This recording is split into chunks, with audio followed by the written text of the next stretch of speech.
Conversations with Brooke Allen.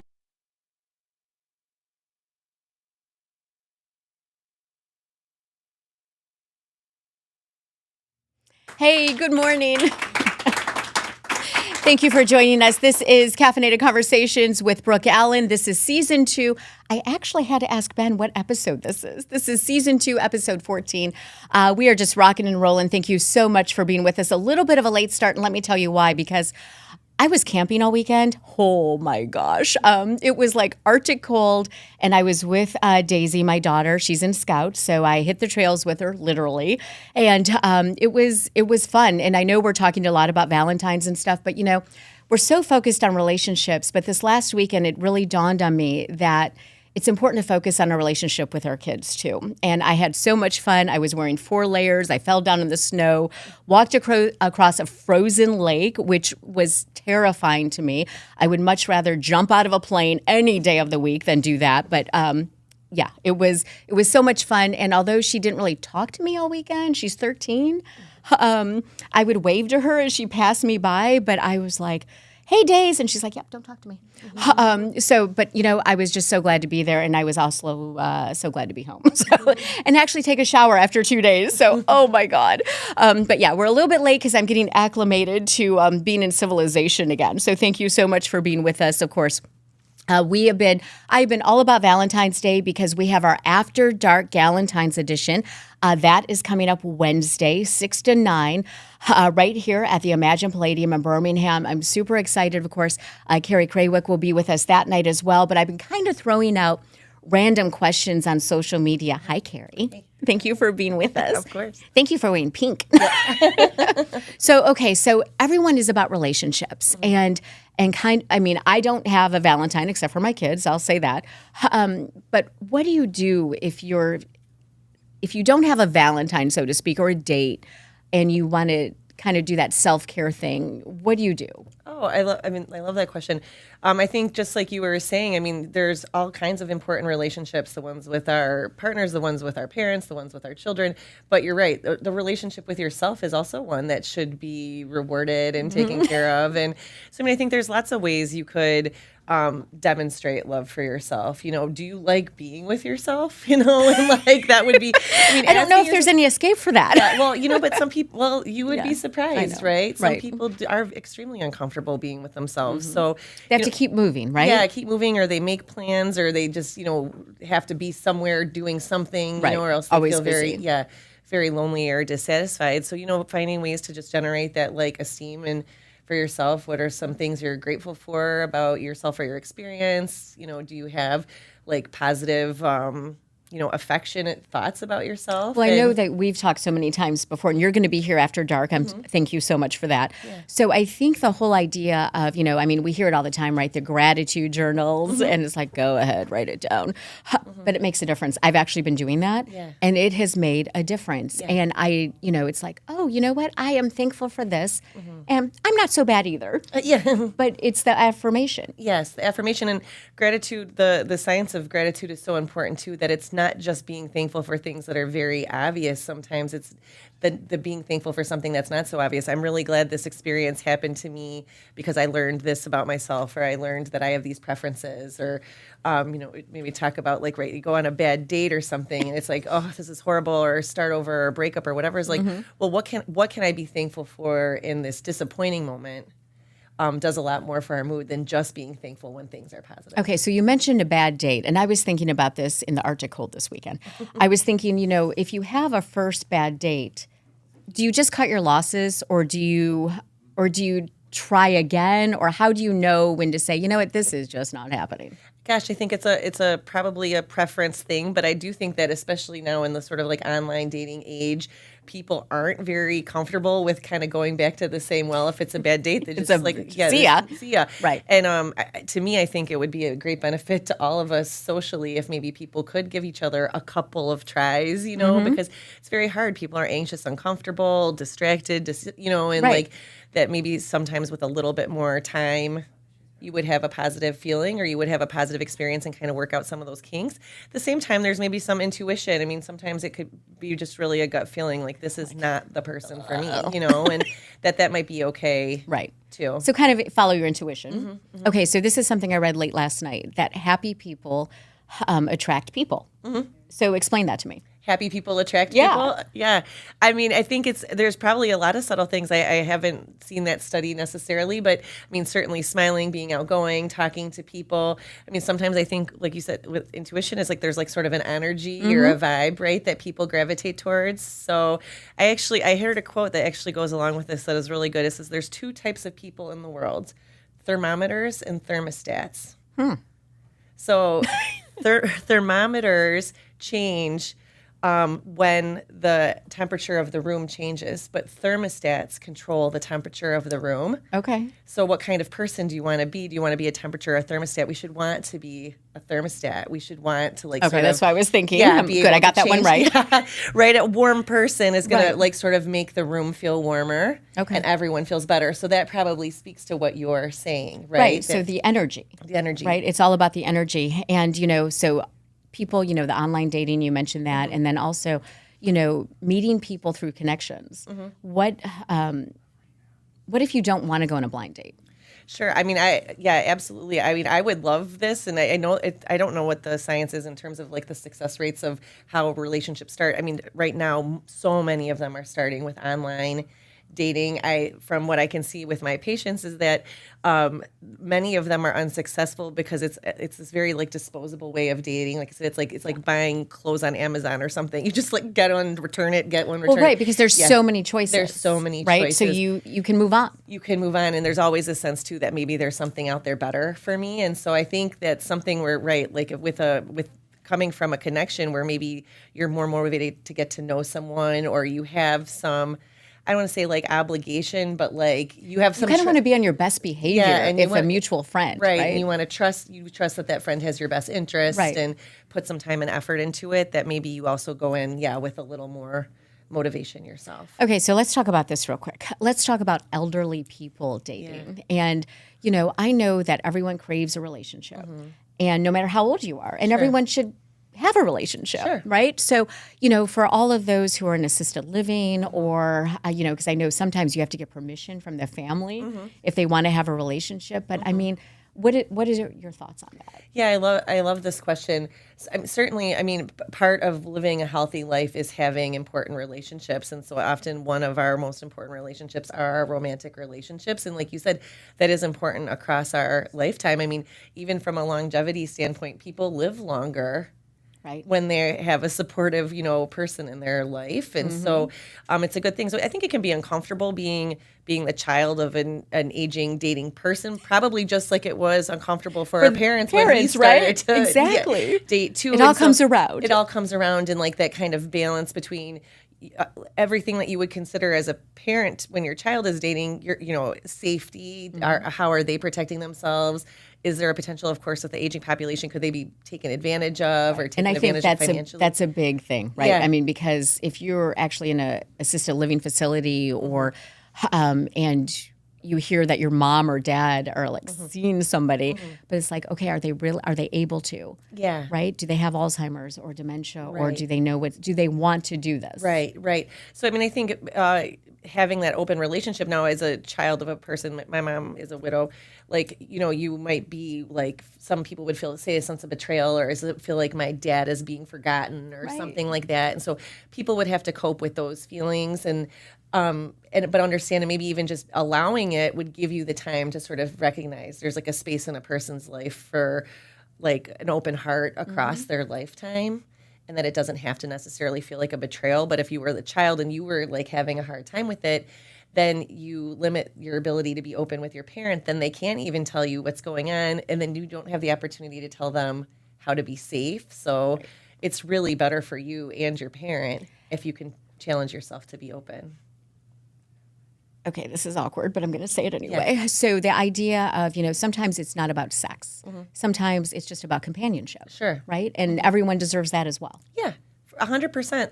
I mean, in all the areas, that their physical, needs for affection, even as you're aging, you know, and so it's just important. It's just like we talked about self-care. I mean, having a healthy sexual relationship, having healthy romantic relationships is a part of a healthy adulthood.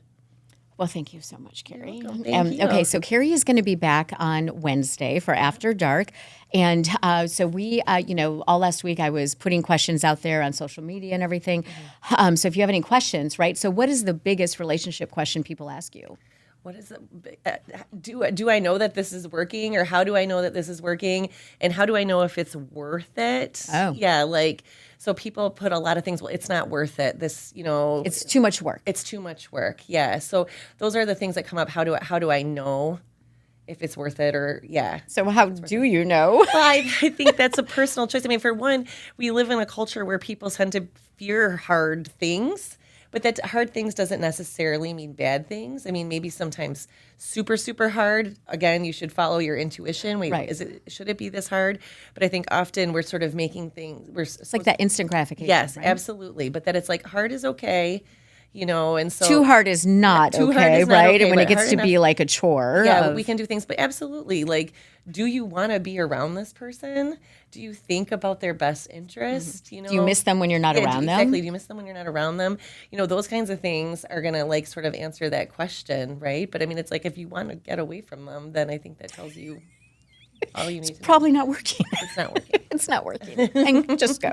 It's okay. Yeah. And I think real quick too, I think that's the point, is that if you know really it's just not going to go anywhere and you do want a long-term relationship, Sure. then you should probably cut that person loose. Yeah, absolutely. I mean, especially in the case of, marriages and divorce. I mean, I think another thing is like often people talk about like, either wasting money or wasting time. And, there's always a sense of these things as like these commodities that we need. And it's like, but like there's so much wasted when you're depressed, anxious, in your relationship. Is like the opportunity to be happy should have some worth. Right. To some value also. Okay, so on Wednesday for After Dark, the Galentine's edition, we'll dive deeper into that. Oh, good. About worth, and what else should we talk about on Wednesday? Tell me. Oh, gosh, I love that. I think that's great. I'd love to talk about worth it. Okay. That's super. Yeah, I think it's super important. And the idea of, not having a Valentine, people either hate the holiday, they love it, they spend a ton of money, but thank you so much. And I know I'll see you Wednesday, so I'm excited about that. Yeah, me too. Okay, that is Carrie Craywick.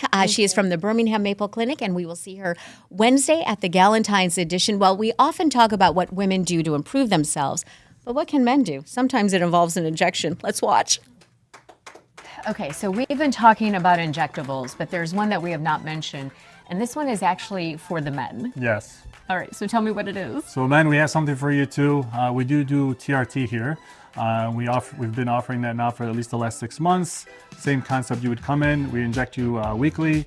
We do blood work obviously on the first visit, and then we check where your levels are at and how do we optimize your testosterone and replace your testosterone obviously if it's low.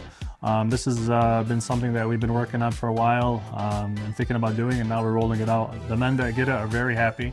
Obviously it increases your energy, libido, muscle, retention, fat loss. The wives are happy. So it's working well for us. All right. Well, thank you so much. course, And it was a again, pleasure. Thank you. open 7 days a week. 7 days a week. 7 days a week. Yep. And what are the hours? 8 to 6 here, 7 days a week. 7 days a week, and then at Berkeley we're 8 to 9, 7 days a week. We do offer it there as well, and we do offer it as well at our Express Health location in Redford on Plymouth Road. Okay, and real quick, I guess I should ask: if somebody comes to this location, you can look in the system? And Yeah, everything's everything linked. Everything's linked. All the staff rotate through. You'll be seeing the same people, same system. You can go to either clinic and they'll see your payment plan. They'll see what plan you're on, what you're taking, and what's going on. Okay. So you don't have to deal with having to tell them what you're on or whatnot. So convenient. All right. Well, thank you so Thank much. you. It's Thank been you for having fun, me. Thank you. hanging out here with you. Thank you. It was a blast. Thank you.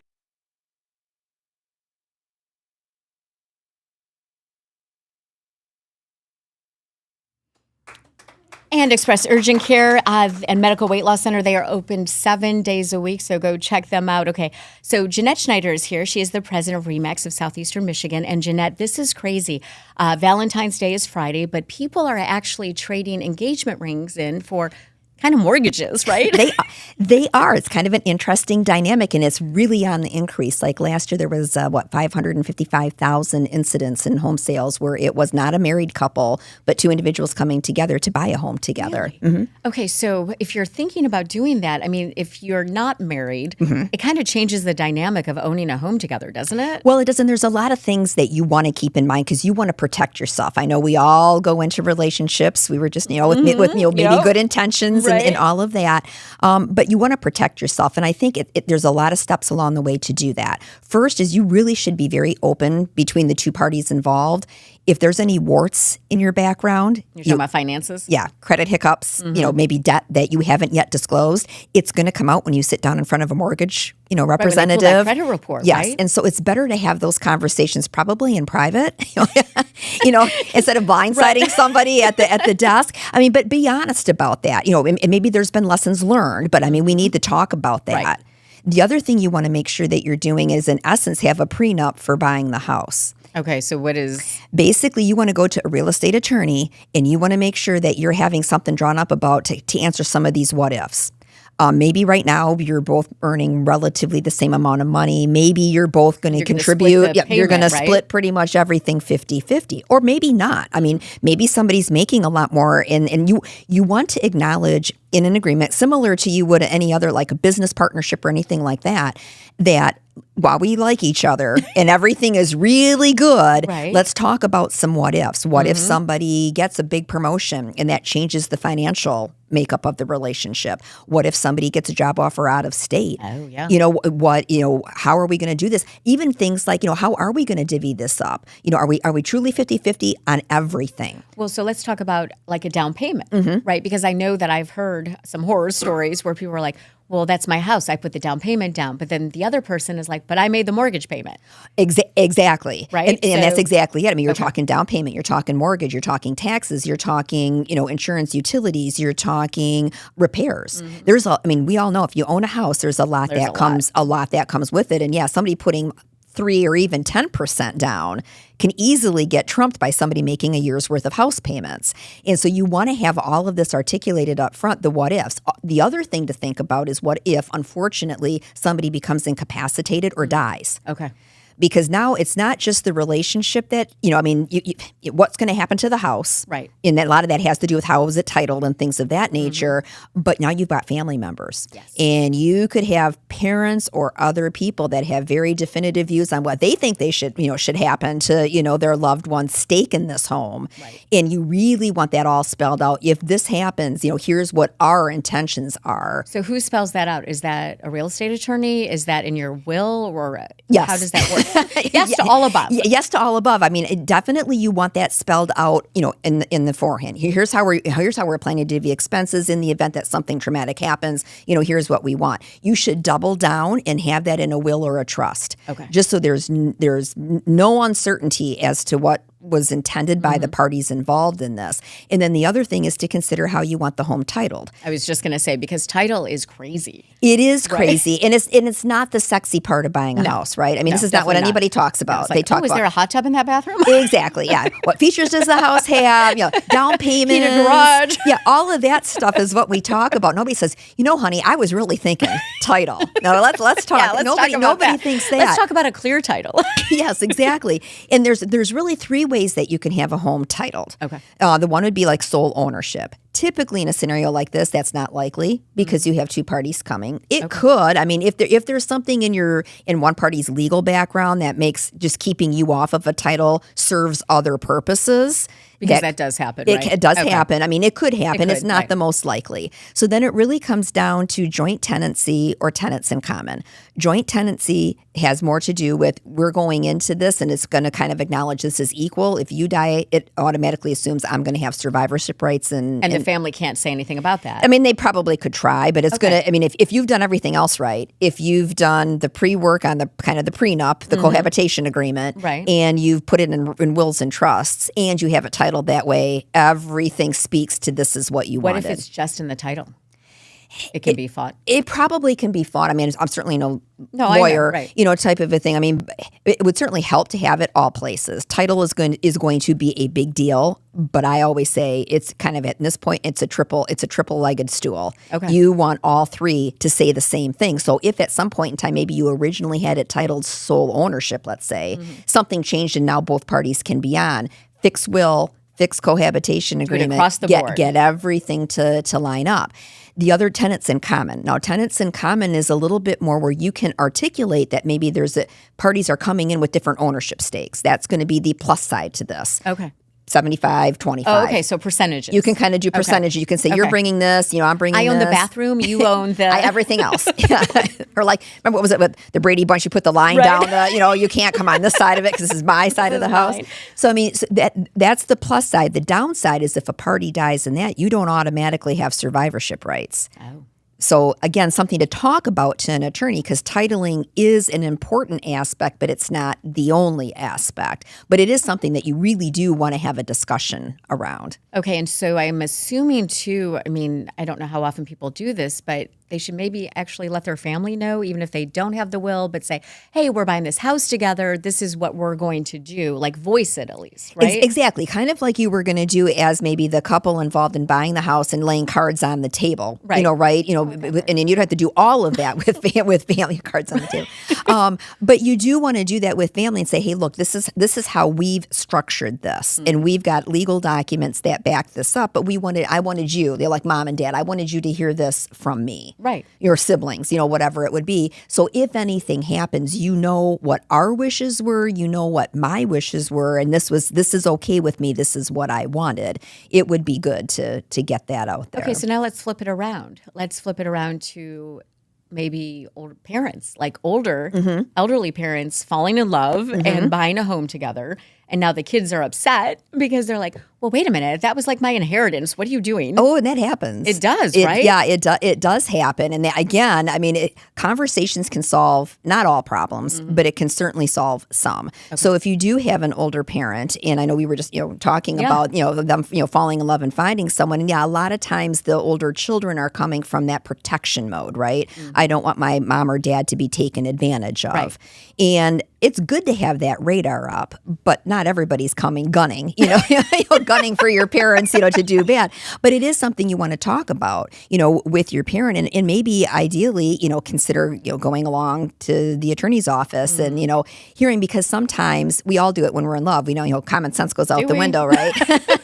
And you hear what you want to hear. Right, for sure. Right? And so it's not necessarily bad to have, maybe somebody else listening to advice or questions that a legal professional may be giving, just similar to a doctor, as a parent right, ages. Second, second set of for ears sure, in the right? room, because you might hear something or offer, well, what about this? And as a maybe an adult child, you have to set aside that, maybe you were looking at the house as a cash cow, but if your parent is falling in love and this is the right thing for them as a relationship, you may have to come to terms with a few things. So, okay, let's go back to title real quick. So if an elderly couple, if they buy a home together, do they put a older child on the title in case something does happen to them, or is that just... I don't know for sure about that. That would be something that that I would recommend that you talk to an attorney about. I mean, that's going to probably get dicey because now one party has a little extra protection than the other party, right? Oh. Realistically, sure, right, I mean, like it's like, well, this is my house, so I'm going to have somebody else be on here. I think that this becomes more of a will, trust, and other stuff like that. How does this go? If it was like say my mom's house and she brings in a new partner, to this, right? Well, if my mom dies first, does partner get house? Does it revert to children? What are her wishes? What has been put in legal documents to back this up? Right? Because conversations are great. Aren't they? They are. Caffeinated especially. Exactly. But when it comes to this type of stuff, you want your I's dotted and your T's crossed. Sure. Okay, one more question for you. I ask it every time I see you. I think you're probably ready. I am. What are the hot zip codes? And I looked this morning, and this I'm taking more from where are their listings, because this time of the year the market's a little quiet. It's slow, It's right? a little slow and quiet. But if I took a look at where new listings came up over the last 3 days, I'm going to say Detroit, St. Clair Shores, Sterling Heights, Westland, and Royal Oak. Westland, really? I grew up in Wayne, so next door neighbors to Westland. Exactly. But if you take a look, like St. Clair Shores, Westland, good first-time home buyer markets. Okay. That kind of makes some sense. But based on where new listings are popping up, those are your. Okay, and what's our time on the market?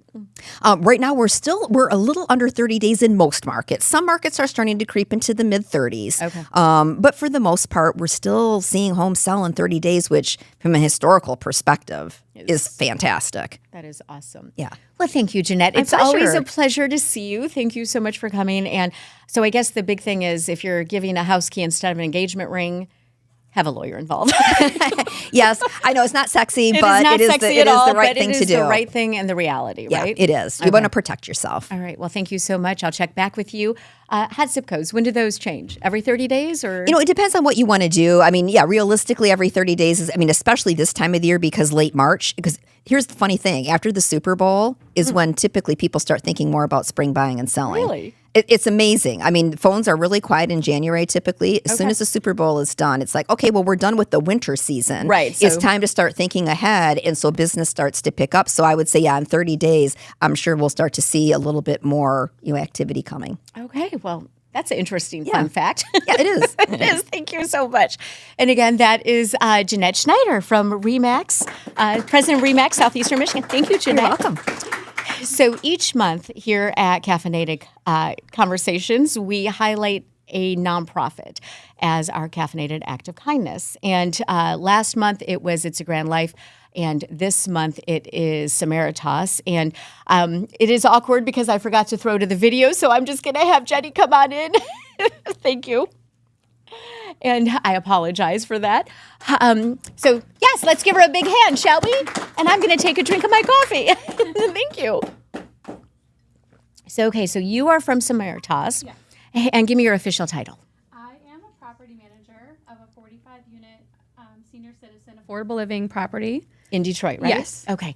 So that is one of Samaritas impacts, right? Mm-hmm. Like you have four core impacts. Is that what it is? Or Yes, Okay. there's affordable living, refugee services, adoption, and foster care. okay. So for you, being the manager of this, it is amazing what you guys are able to do.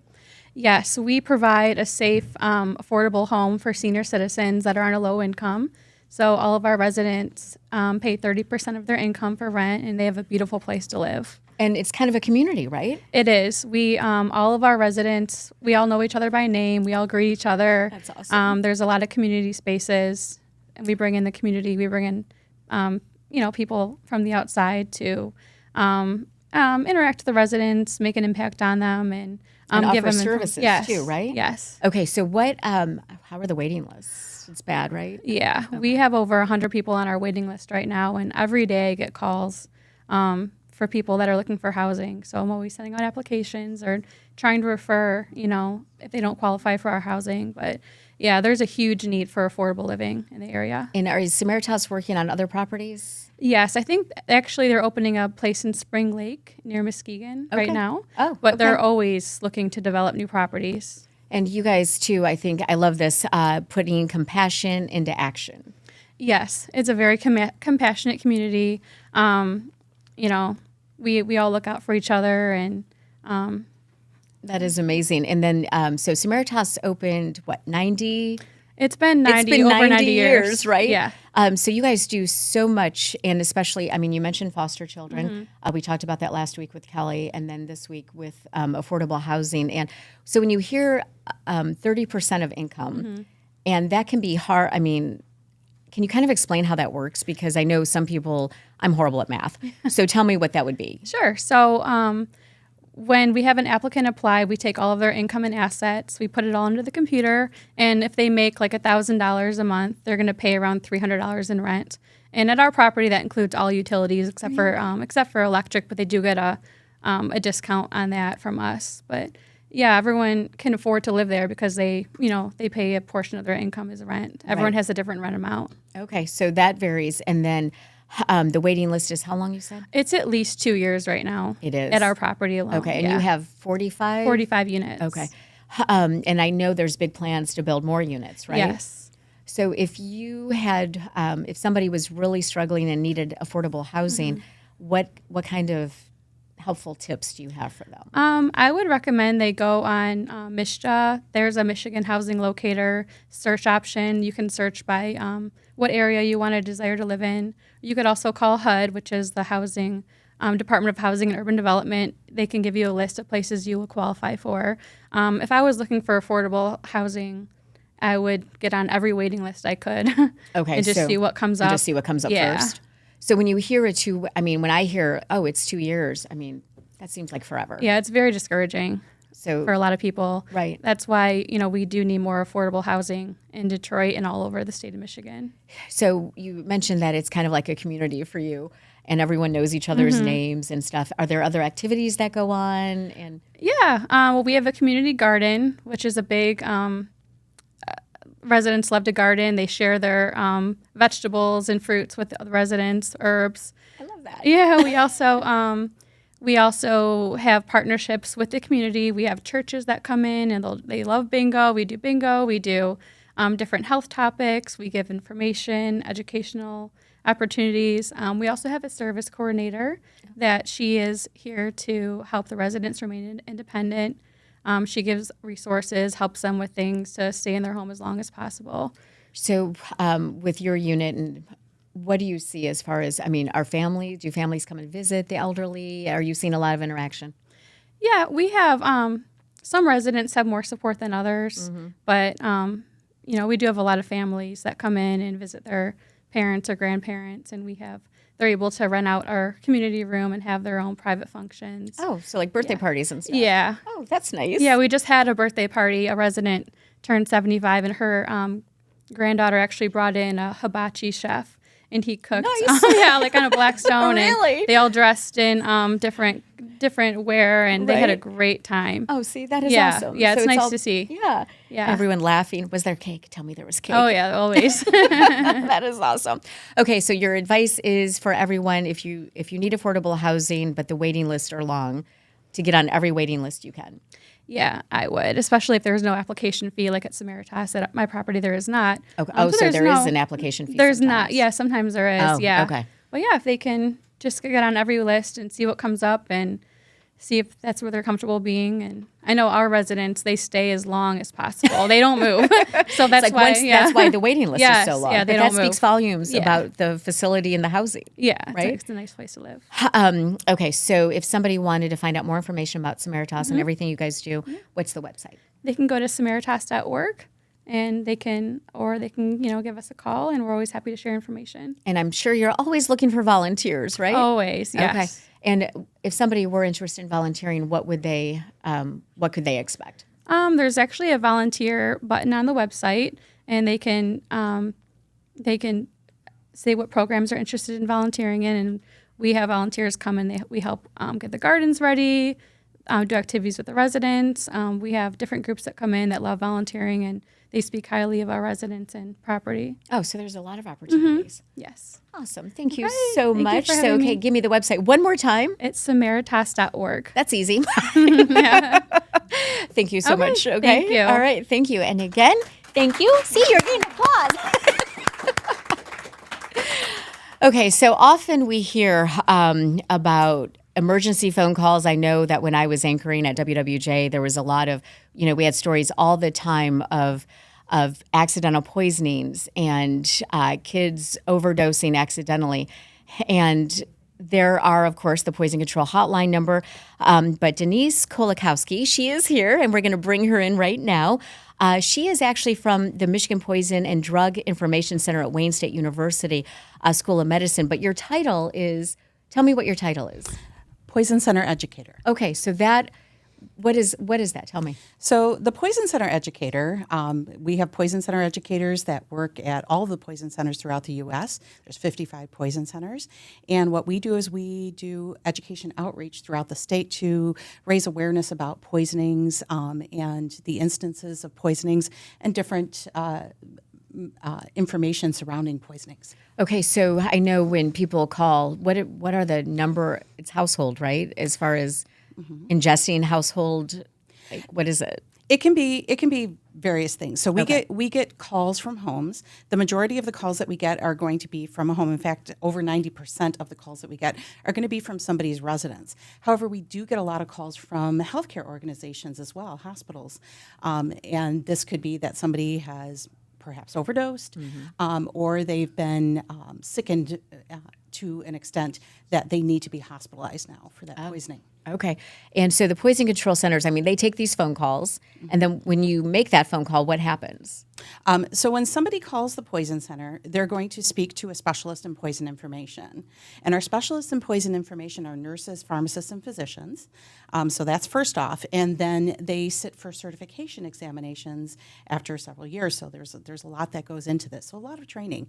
And you really don't know about poisonings until you actually work at a poison center. I'm sure, right? Yeah. Because you're getting bombarded with a bunch of different things, right? An incident here, an incident there. How long have you been doing this? I have worked at the Poison Center for over 15 years, and I've been working as the sole Poison Center educator for the last 5 years since we came over to Wayne State University School of Medicine. Okay, so what, how come? Why? I mean, you must love this outreach. Yes. I love to help people, and I've been in healthcare for a long time. I'm not going to say how long. Come on, tell us. It's been a long time. So I've been in healthcare for a long time, and I love to actually help people, in the public arena. I work with a lot of partners throughout the state, including the Prevention Network and other organizations, and the Michigan Department of Health and Human Services. So there's a lot of connection. In fact, I started a coalition for poison prevention. This was during the pandemic when nobody could get out and actually connect with people. Right. So this was our way of actually connecting with all of those organizations and being able to provide information so that they can get that information to the people that they serve. What is the number one call you guys, I mean, what is the number one call people get, I guess, at these centers? Is there one thing across the board? Yeah. So the top reason that poison centers, not just in Michigan, but throughout the U.S., get calls is regarding medication, but specifically pain-related medications, whether it's over-the-counter or prescription. Okay, so somebody may have taken too much or they didn't know what they were taking? It could be any of those reasons. Okay. So perhaps they got into a medication that they weren't supposed to get into, or perhaps it was, in a case, it could have been an overdose, intentional or unintentional. So if somebody were to call and is it like dispatch, like when you call 911? Or No, okay. not exactly like that. So we do get calls from EMS, sometimes from dispatchers. But when somebody calls, we're actually beginning the intake of that call. And so we're getting information regarding who has been poisoned, who the caller is, so that we can, in some cases, actually let EMS know or other people who are serving that person at that point to let them know where they should go and what should be done for that person who is actually being poisoned. Is there a certain age range that you deal with more than others? Yeah. The vast majority of calls that any poison center, including in Michigan, get are going to be between the ages of 0 to 5 years. Most of them are going to be 2 to 3 years old because this is, an age where children are very curious and Put everything into their mouth, they right? put everything in their mouth. Yeah, that's the way that they discover the world. So it's really important that in your home, or if you're bringing a child to another home, that we look at what's sitting out and what may be on the floor, so that they can play safely. So my dog has vertigo, right? And he's been dealing with this for quite a while now. He's on a second round of medication. But what was interesting, I mean, my kids are 13, so they're not going to pick something up off the floor and eat it. But he spit out his pill. And I was like, what is that? And so I picked it up and I thought, wow, I'm so glad I don't have a baby around. Because, they just put anything into their mouth, and to take a dog pill, right? I mean, it would not have been good probably. Well, it depends on what it is. Okay. If it was like an antihistamine, which are very common, and that's also used for vertigo, some of them are. Right. That could actually affect a child in an adverse way. Okay. So you have to kind of be cognizant of, I mean, if your dog is taking medication and you have a young child and they spit out their pill, Absolutely. right? You have to watch that. I thought this was fun. You guys have a contest coming up. Yes, we do. So National Poison Prevention Week is the third week in March every year. So this has been for as long as I can remember. And this year it's going to be from March 16th through the 23rd. There is a national contest, and the entries have already closed for that. Okay. However, we have until the first week in March in Michigan to submit either posters or videos. So if you go onto our webpage, can I mention? Yeah, our of course. Okay. Yes, please. It's mipoisonhelp.org. So if you go onto that webpage and go to the caregivers and educators page, you'll see the contest rules and information regarding the contest. And you can also always call the Poison Center. Okay. And then is that for kids, or can anyone submit stuff for that, or what's the age? This is for students. Okay. So it's going to be K through 9 years, and then 10 through 12th grade. Okay. Yeah, 5th grade through 12th grade. That's the video contest. Okay, so that's coming up, and then, we will be talking to you again in March because this is an important topic. How many deaths are reported because they've ingested something they should not have? When we're looking, if we're just specifically talking about Michigan, there would be hundreds. But when we're thinking about overdose-related deaths, in the thousands each year.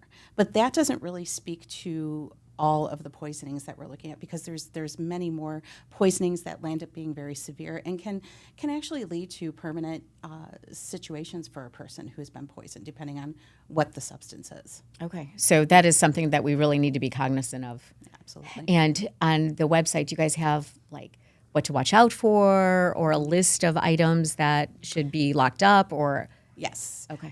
So if you go onto the household safety page, there's a few different things on there, and there will be more regarding National Poison Prevention Week, which also gives you a checklist of things that you should be cognizant of in your home and in different rooms of the house. Oh. There's also a little plug for this. No, it's fine. Myself, as well as two of the other educators, one in Georgia, one in Iowa, we created a virtual escape room. Really? So that's one way that you can learn about poison prevention. It's a fun way for kids to learn about poison prevention. That is awesome. So how, just on the website, people can find that? It's on the America's Poison Center webpage right now, but there will also be a link coming up for National Poison Prevention Week on our page. Okay, well then I will look forward. Can I do that with my kids? Absolutely. Awesome. Yes. Okay. We encourage everybody to do it. Yeah, it's important, right? And anything that prevents an accidental death or, a child getting sick. Absolutely. I mean, it's super important, so thank you so much. I should say that she reached out to me, actually, on LinkedIn because Lisa, Yes. right? So it's funny, this show has always, you never know who you know, right? And then the connections that we make. So thank you so much, because this is such an important topic. So a pleasure to meet you, and I will see you again in March. All right. All right, thank you. Thank you so much. Well, I don't know about you, but I know when I see a student driver on the road, I tend to go a little bit slower, and I tend to remember how I was when I learned how to drive, and I might have gone the wrong way on a one-way street at some point, and there was a lot of screaming in the car. It was not good. Somehow I passed. It was my Spanish teacher who was teaching me how to drive back when driver's ed was actually involved in the schools. But learning how to drive is such a rite of passage, and it's not always something that everyone can do. But Gesher Human Services, Renee Dull, you are here, and what is your title? I'm the Vice President of Vocational Rehabilitation. Okay, so you guys, yes, and actually this is amazing because you guys have a simulator that is new at Yes, Gesher, we right? do. Okay, so this simulator is for people who may have thought that they could never drive, or even for the elderly whose family may be questioning if they're still capable of driving. Yeah, for so many people, they've always thought that maybe driving was outside of their reach. And so through grant funding with the Gerson Innovation Fund, we were able to receive a $35,000 grant to purchase the driving simulator, which allows individuals to test their driving skills in a safe environment, taking the on-the-road component off of the table initially to help just do an initial assessment. And it also really helps to build confidence. Okay, so who is the simulator ideal for? Yeah, so the vocational rehabilitation team primarily works with individuals with disabilities. And so, again, for many individuals with disabilities, they've often just thought that driving wasn't something that was going to be possible for them. So, by allowing them to try out driving in the simulated setting, It's safe, really does right? help a safe environment. And then also for older individuals that may have been on the road for quite some time, and family members are starting to question should they still be driving. It's a way to get an unbiased opinion and, again, assess some driving skills in a safe environment. Well, and it's driving is independence, right? And so if you can't do it, or if you're elderly and then your family takes the keys away, and I mean, this is a great way, like you said, to be objective. Yeah, and for us, one of the primary things that we do is help individuals to find employment. And so we've found over the years that transportation tends to be one of the biggest barriers. And unfortunately, public transportation is not always reliable. Some people feel vulnerable to using public transportation.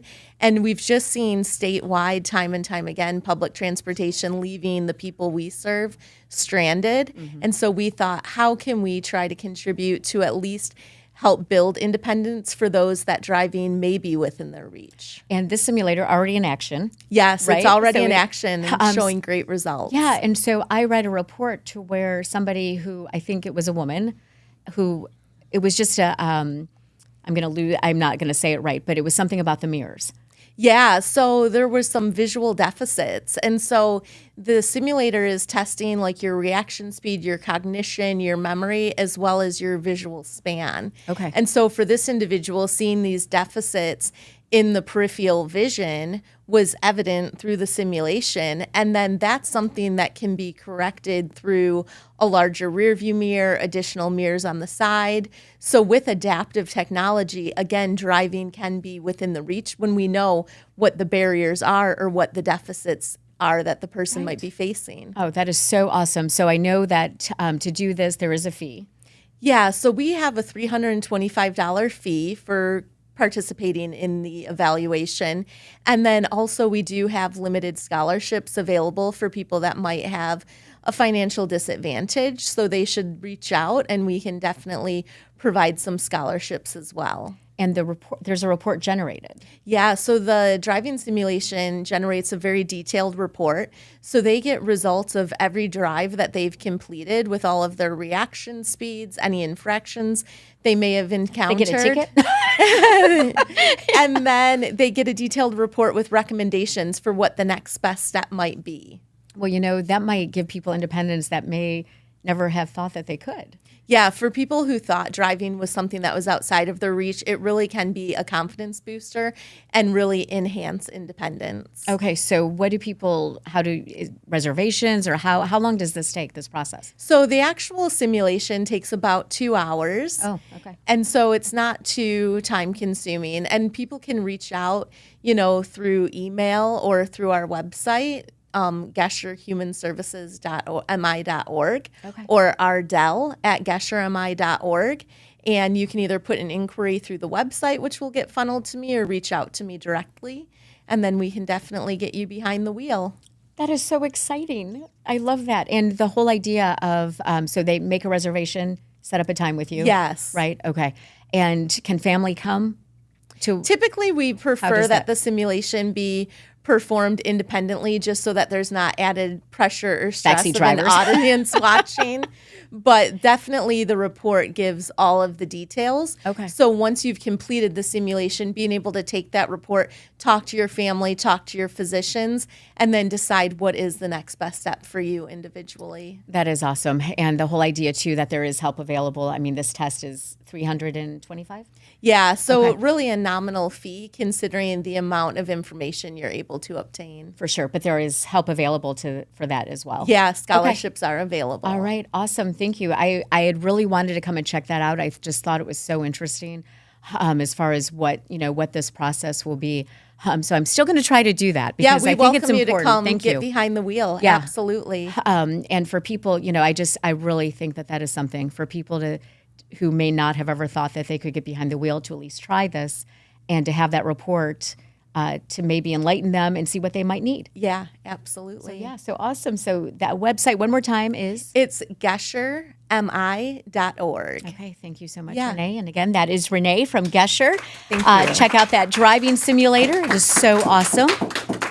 So, okay, so I actually this weekend, I went cross-country skiing for the first time in my life as far as cross country. And I was so excited. All the scouts before me, they had all wiped out at this one place. I thought I was good to go. I was not. I wiped out at the same exact spot. But, it was all in good fun. And that being said, it was a little embarrassing. But I also joined Row House, and I was super hesitant just because I was like, I'm embarrassed. I don't want to do this. I don't want to wear my leggings, the whole thing, right? The whole being judged thing. But Row House, they do not do that there. And Jacqueline is here. Jacqueline, thank you. You are a member at Row House. I am a member, yes. Thank you. So you are actually, you have a goal in mind. I do. What is it? So I am, I'm going to Mount Everest to the base camp in April. Okay. So I'll be there from April 5th to the 27th. Wow. And it is a 14-day trek up and back. And one of the things that you need to have for something like this is, you recently went camping and hiking a little bit. You need to have endurance. Yeah. So one of the great ways to get some endurance, both cardio and in my legs, is rowing. Because you've tried it, or you're ready to try it? Nope, I did. You have I did tried one. it. Yep, I did one class so far. I'm going this Wednesday. That's right. You're too. going back. So one of the things, if you remember, is it's 60% legs. So that's what's driving you, is your legs. So the best thing I could do is build up that strength, right? Because we're going to be hiking about 4 to 6 hours a day. Mind you, there are Sherpas, there's everything, there's a medical doctor, but still, it's all on you. Yeah, that's sure. you. You're the one getting you up there. So it's going to be my responsibility. And so rowing has been an amazing thing for me. It was just a one-day thing. I don't know how you came to it, but it was a one-day thing. I'm like, I'm going to go row.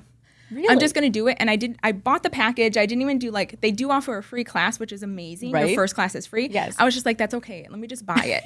Let me just do this. I'm doing it. I know I'm going to like it. April is close. April's very close.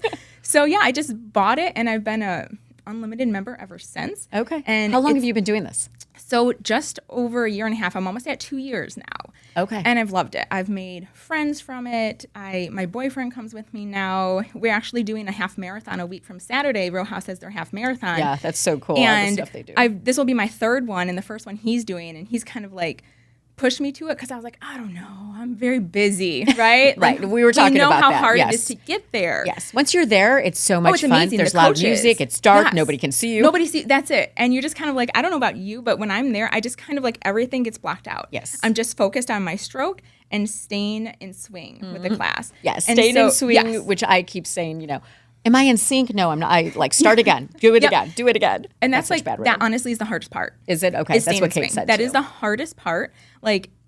Doing that, once you get that, you're in it. You're You're good? good. Yes. Okay. But that is it'll probably take you a couple days, but then you'll be incredible. You'll be ready to coach I was anytime. I'm it's just opposite day. yeah, there you go. Okay, so you are leaving April 1st? April 5th. Oh, April 5th. Yes. Okay. And how excited are you for this? I'm so excited. I am really excited for it. I'm also not fully prepared yet. Oh, so, that just amps up the excitement. But no, I'm very excited for it. My brother is actually going. It was kind of like a fluke thing. The whole reason I'm doing it is a couple of years ago, my best friend passed away suddenly. And it was one of those things where it's oh my gosh, I have to live. Yeah, And bucket list, right? Exactly. I felt like I had been asleep and now I'm awake. And so I'm doing it. So I signed up just on my own and then just told people hey, I'm going. And he was like, I'm going to come too. Really? Yeah. So we're love going that. together. Okay. Yeah. So we've been buying everything. We're super amped up about it. Now, we're not as experienced as you. I'm not a hiker. I haven't done a 13-year-old. Oh, I'm not a hiker either. Go away either. You have more than me, though. You just recently braved the winter. I have been staying cozy inside at Row House and at home. Okay. So, yeah, but neither of us. So this is going to be a whole new journey and a great experience, I think, for the both of us. Yeah, that's going to be. together. So what's the age difference between you and your We're brother? 12 years apart. Oh, so okay. He's 12 years younger than me. Okay. And so that's going to be fun. So obviously you guys are close. We are, Okay. yes. So we grew up together. I've known him his whole life, and so we are pretty close. And Right. I think this is going to be a really special experience for the two of Yeah, us. I to think kinda that's have very because cool. it's fairly unique. Now, it is pretty accessible for most people can do it, but I don't think everybody is doing it, you know? And so I think that's going to be kind of something for the two of us. I tried to get my sister to come. She's like, absolutely not. She's like, that's a hard pass. That is a hard. She didn't even let me finish. She's like, is there a badge involved? Yeah. That's what I was all weekend. I was like, there's a badge in my future. There's a badge in my future. So I was like, come on, I got this. So you're going to be gone from April 5th to the 27th? The 27th, okay. yes. So is there a way that I can check in with you or that you can? So they have this wonderful app. So the company, the outfitter is called Adventure Consultants. One of the original Everest companies to go on Everest back into the early 90s. They've been around forever, but they have a wonderful app called Vamoose. And so what they do is they post messages and send little updates every day. So I can send the link to family and friends, and they can track, like, and watch. I'm also going to be posting just to my Instagram because it's so hard to reach to so many people. We're going to have very spotty Wi-Fi. That's what I was, So the further we go up, the Wi-Fi gets worse. You can pay for it, but I think it's going to be one of those things where I'm kind of okay with not being on my phone all the time. Yeah, you know, like I think take the might break, kind of cool. take off from Wi-Fi. But yeah, they will be posting, so I'll be able to send that out. So it's kind of like when my kids go to camp, I scour the websites looking for them, right? Because there's you look for the updates they post. Exactly. That's going to be it.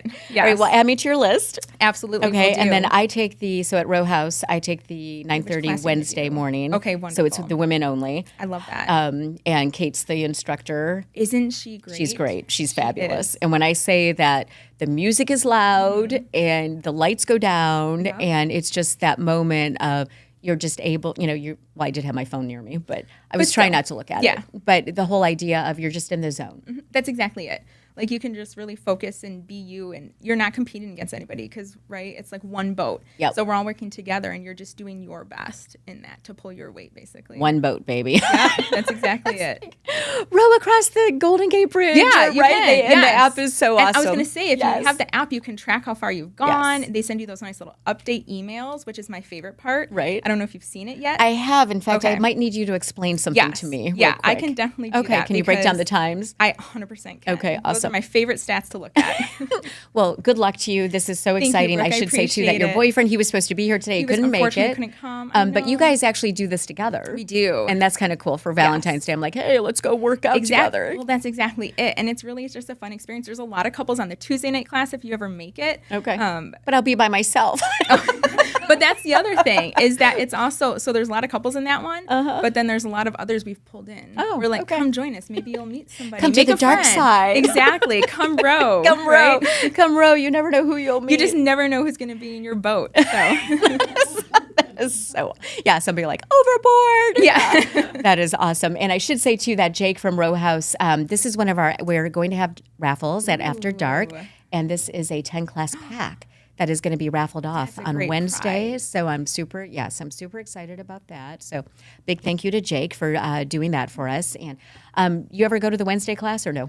I love Wednesday classes. Yeah, Wednesday is one of my days of going. So now that I know your Woo, face, woo, here we go. Yeah, so we'll have to say each other. Where do you like to sit? Do you have like a personal preference so far? Yes, I think I'm 20 or 21. They're all numbered. I'm in the back. Yeah, I'm in the back too. Oh, are you? So like okay. we'll be able to like look at each other. I'll be like, am I in you got this? Yeah, you got it, Brooke. Row harder, right? Yeah, you'll be like, come on, you.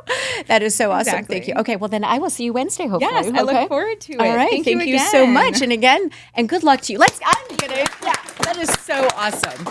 I cannot wait to check back in with you. That is so cool. Well, if you know me, you know that I love theater and I love, I started out as an actor when I was growing up in forensics, that whole deal, and then moved out to LA to pursue acting. Went into broadcasting, who knew? But I do follow all the local theaters, and this is technically our Curtains Up segment, and Nancy Cooper is here, and you are from the Farmington Players. I am. Thank you, Brooke. It's great to be here. I haven't seen you in so long. I know. We did some shows together many moons ago. Yes. So you guys just Exit Laughing is the show. Yes. And we just opened this past weekend. Okay, how'd it go? It was wonderful. We had some sold out houses. The audiences left laughing. It's a heartwarming and hilarious play at the same time. Not a musical. Nope, not a musical. Not a musical. And you've had so much conversation about relationships today, and that's really what this play is about. It's about the relationship between four women. and we lose one of those women. And your previous guest talked about how that can change your life. Yeah. When you see that someone you've loved is gone and it leaves you with that empty space.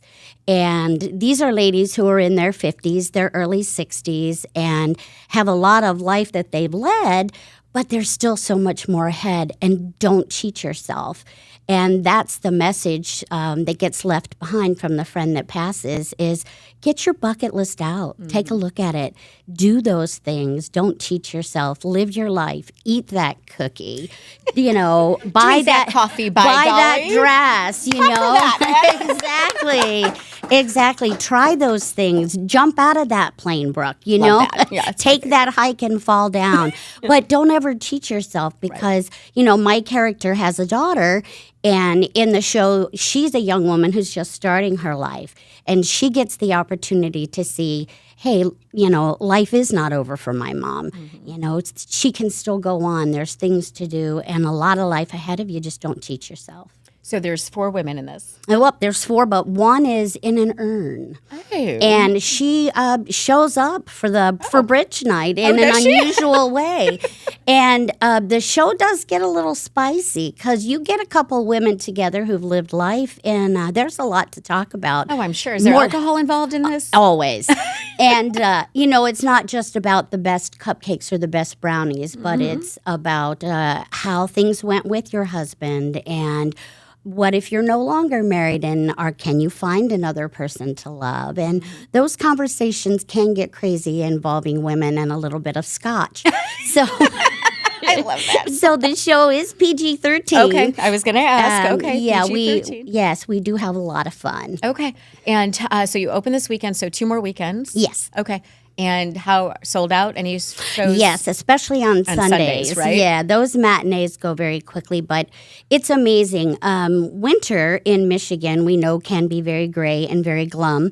And a lot of people are snowbirding, so a lot of our audience members aren't around. But I tell you what, this year they're packing into the theater. That is awesome. They want some humor, they want some entertainment, and by golly, we're going to give it to them. And you are. That's awesome. So you have been acting for how long? Oh, since I was 10. So, Okay. yeah, 50 so years. So since you were 10 years old, Yes. and you know, it's kind of like getting out of your comfort zone. Mm-hmm. You get out of your comfort zone, you get to play somebody else that's not you. Right, That's right. always fun. What do you love about the show for your character? Oh, gosh, because she is really where I am. Oh. Connie herself, as my character, has gone to California to try to be a movie star. Oh, sounds familiar. And yes, exactly. I did that same thing, and came home feeling a little defeated, and changed her life. And then she experiences this friendship, and she says to herself, "I can do all these things again if I want to." And that's my future that I'm looking at now. I've got 2 years to retirement, and by golly, I'm going to. Yay! Yes, that is awesome. I want to jump back in. I want to do all the things that I didn't get to do. Right. So, And that's kind of what we embrace, right? I mean, I Yeah. kid and say, I have a halfway to 100 segment, and because that came up because I was in the car and realized, oh my God, I'm halfway to 100. And it's scary because is you scary. think of, people leave suddenly. Yes, they people do. die. It's happened to me. It's happened to everyone to where all of a sudden that person's gone, and then you're like, but we didn't do that. Mm-hmm. But because they're gone, you can still do it. It will look different, but it can still be done. Exactly. And that's the beauty of the play is these 3 women see that they've lost their friend but they keep getting these messages from her in different ways that she keeps sending things to the house and packages keep arriving. And these messages keep coming from her that say, don't miss me, live me. Right. I love that. Yeah. Okay, so tickets, you can walk in, but you can get them online as You can well. get them online at farmingtonplayers.org. I highly suggest going on. The audiences have left singing, dancing, and loving the show. And Friday's Valentine's Day, right? So Yes. if you're looking for something to do, Perfect thing to do. right? Exactly. That is awesome. Thank you so much, Nancy. Thank you, So Brooke. fun to see you again Thank after you. all these So good to years, see you, right? too. It's been so long. So check out the Farmington Players Exit Laughing, which sounds like it's a fantastic show. You know what? We have gone over once more, but that's okay. We have a couple giveaways, and this is hilarious. I'm not going to take this as a slight. Barbie brought these cards. Old maid. Nothing personal. Yeah, nothing personal. It's just a card. We do have a couple of giveaways, and we have the Buddies Brunch tickets, which we are giving away. That is for our friends for Animals of Metro Detroit, and that Buddy Brunch is happening this Saturday, and I'm going to pick somebody, and they're all different names. These are hilarious. Okay, so am I picking Cowgirl? Who's got the Cowgirl ticket? Cowgirl. You're going to the Buddies Brunch. All right. So then, and then also, our friends at the Express Health Urgent Care, they have given us a gift certificate. This one is for either a B12 shot or the weight loss injection shot. I'm not going to tell you what the scale said. Although I hiked so much this weekend, I was like, come on, man. It should all be gone. I know, right? I'm like, what is happening? Okay, so that is what this is, and I am picking that. And now I cannot remember. Captain? Captain. Is there a captain card? Or did I screw it up? No, there is a captain. There is a captain. No, janitor. Oh, that's me. It's you. Here you go. Thank you, Brooke. Thank you very much. That is awesome. And I will not be offended, Barbie, by these old maid cards. Exactly, right? Okay. Well, I want to say thank you to everyone for being here. Of course, we have our After Dark show coming up on Wednesday, 6 to 9. You don't have rehearsal, so you can that's come. right. I can you be can there. Be here. Yes. We're going to be talking to Carrie Craywick again about relationship issues. We've got a lot of women coming and just hanging out.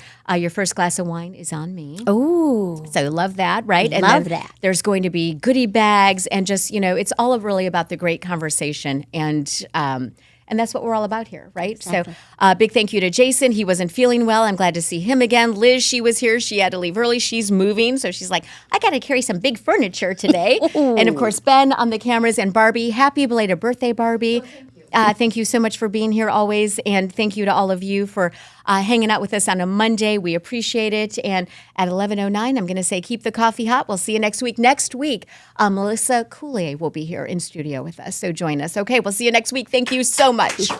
No, we'll see you Wednesday. Yes. Come Wednesday. Yes, you got it. Thank you, Come Brooke. Wednesday. Oh my.